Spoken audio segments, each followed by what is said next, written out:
Hi everybody, my name is Stefano and welcome to my first video on this SQL tutorial series.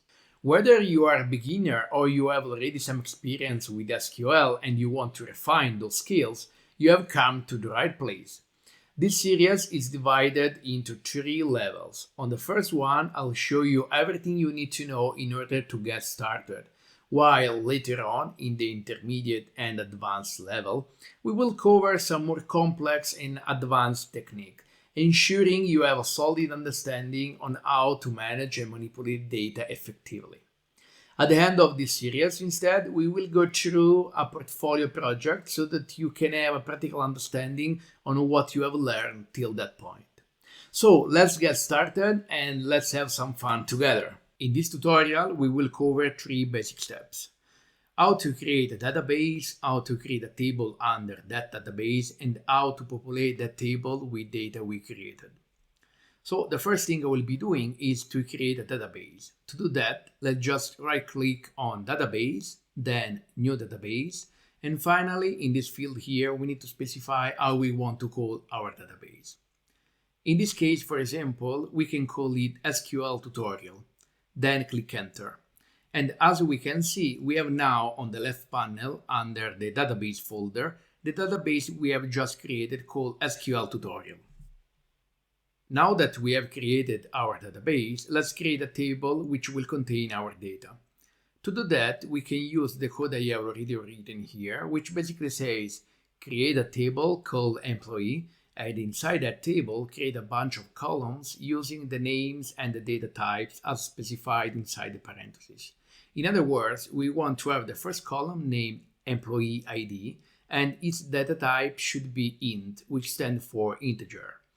Then another column called first name with a data type equal to varchar 50 and so on.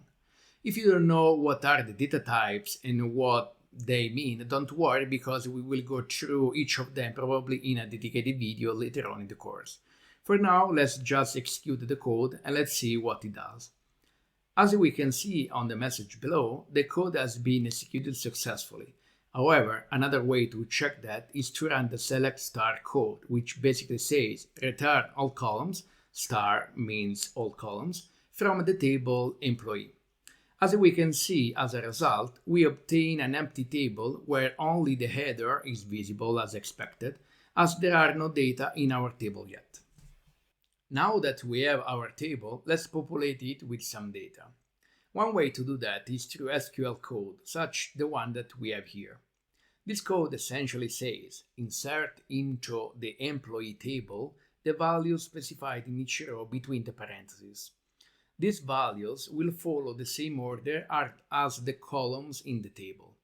In other words, the first value in the first row, the number 1, will be inserted into the first row of the first column, which is employee ID, while the second value in the first row, which is John, will be inserted again in the first row, but in the second column's first name, and so on. Now it's the time to run the code and check the result with the select star statement. As we can see in the table below, this query returns a fully populated table, which means that we have successfully completed our mission for this tutorial. So, thank you very much for following along to the end, and congratulations on completing your first step towards a career in data analytics. In the next video, I'll cover the select and from statements, as well as some basic functions like listing, top, sum, count, average, mean, and max.